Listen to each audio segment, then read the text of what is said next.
Are we losing our freedoms? That's a good. I was watching the bulk work the other day, and they were talking about Ben Shapiro. I'm not a big fan of Ben Shapiro. Isn't he a Russian stooge? Isn't he paid by the Russians? Any one of them fellows that getting Russian money? Lots of Russian money? Just wondering.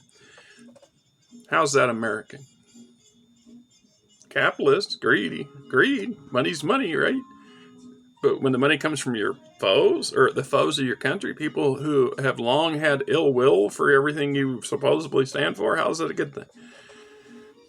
Since 9/11, actually a little before that, but we've been seeing a slow whittle away of our freedoms, giving our government more and more options and opportunities to spy on us.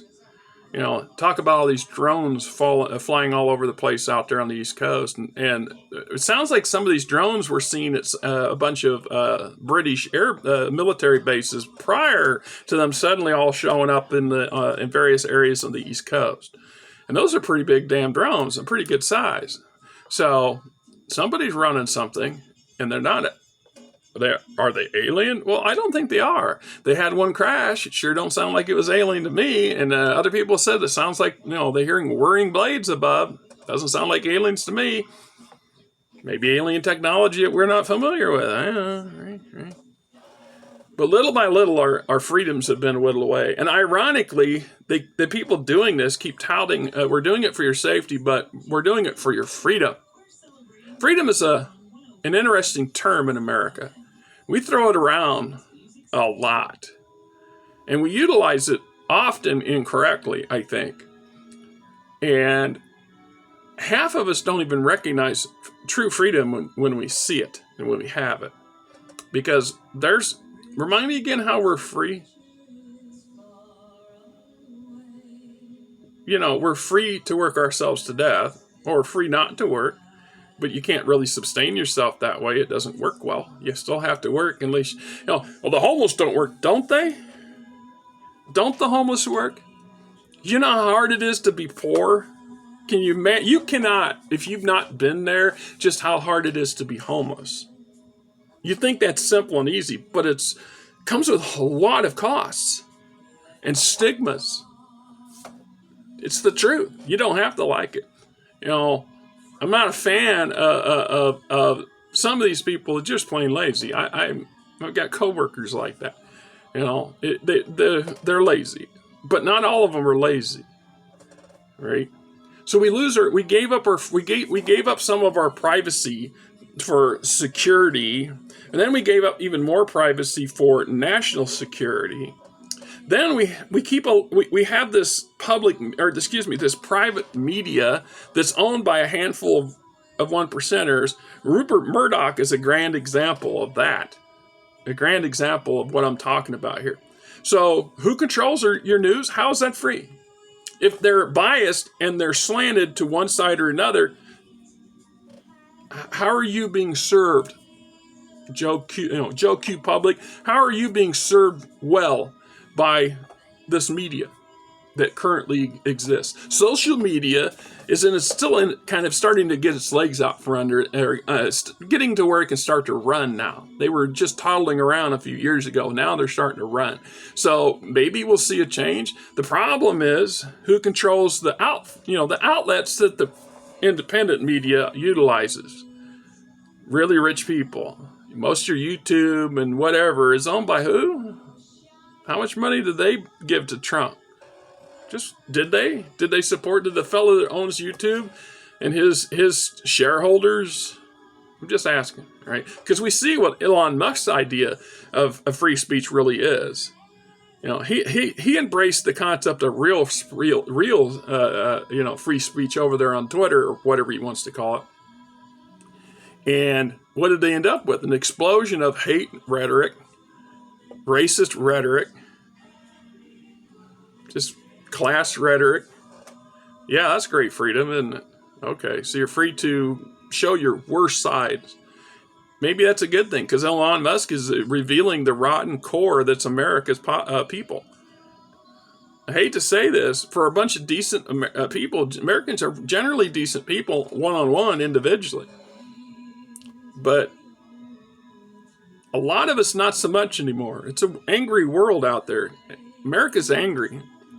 And a lot of anger in America is focused at these elites and the clowns that we keep hiring that they keep buying from us, or that they just outright buy.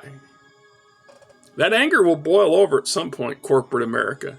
You are forgetting the lessons of history. You are bullshitting yourself and thinking to yourself that you can control the monster, and it's not going to end well for you. One of two things eventually will happen. Whether or not you and I live to see this, I can't say. There will be a revolution like the French Revolution in America. It'll be its own version, but there literally will be a civil war. And it'll be enough tired and angry and desperate poor people, former middle class people, who will lead the charge. And the corporate elites will discover that a lot of the military stuff that they think are going to protect them will be very conflicted on what to do, if they do it. So there'll be a lot less firepower. Oh, they'll still be able to put some firepower out. But they're also forgetting that most Joe Q public America is armed, and armed better than they are in some aspects.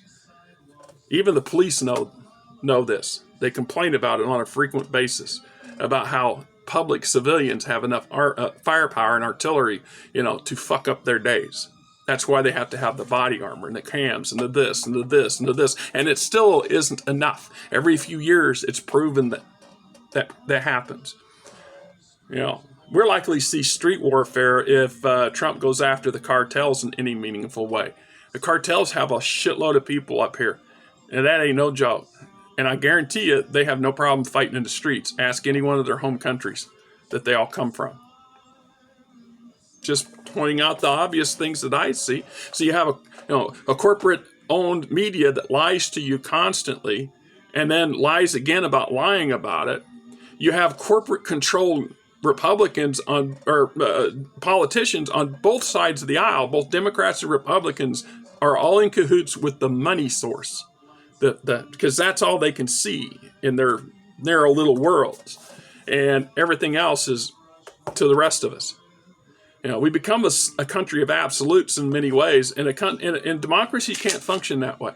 This is one of the reasons why some of these people are looking at we need the daddy Trump, or we need a strong man. Name one country that successfully existed for more than 100 years with a strong man in charge. Name one. You can't. Oh, it's China. No. China has only been communism since the 50s, late 40s. And what happened to them? Are they really communists anymore? Have they ever been communists? Because they're not the same kind of communists that Russian communists were. They changed. They morphed. They adapted. They had their rights in the street too. And they put their army out in the street and they lost. And they adapted. They don't talk about that much. The Tiananmen Square. They lost. They made a decision that they weren't going to murder their civilians in the streets and made some changes. Were they meaningful changes? You'd have to ask the Chinese. I freaking know. The North Koreans. Once again, North Korea, the dictatorship in North Korea has not been around for 100 years. Now, there might have been some weird monarchy prior to that, but it was for better part of another 75 years, it was a hodgepodge of Western powers trying to control the area. It's North Korea, not Korea, right? So it can happen here too. And it has. Our voices are weakened. They don't listen to what we want at the end of the day. If it doesn't fit their corporate donors' wants and desires, F you. F me. You ain't getting it. I don't care what politicians you voted for. That's the way it's been for 40 years. And that's one of the reasons why so many people are angry and frustrated. And ironically enough, I can understand that many of them don't really understand why they're angry and frustrated.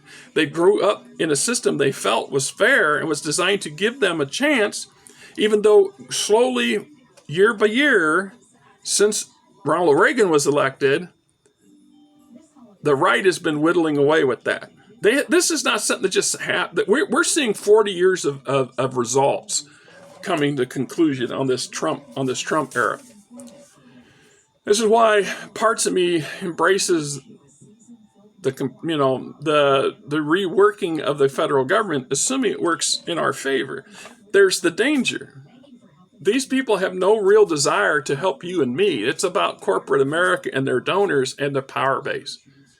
So they're going to do whatever corporate America tells them to do. How's that free? How is it free? How are we really free? Because some of them have their way. We won't even be able to sit on YouTube and bitch about shit to 5 people. 4 or 5 people see my video. At this point, it ain't about reaching any of you. This is about me trying to vent my frustrations before I run off and do something stupid. It'll happen. Desperation does things to people. Keep that in mind, corporate America. You on a short leash, you just don't think it.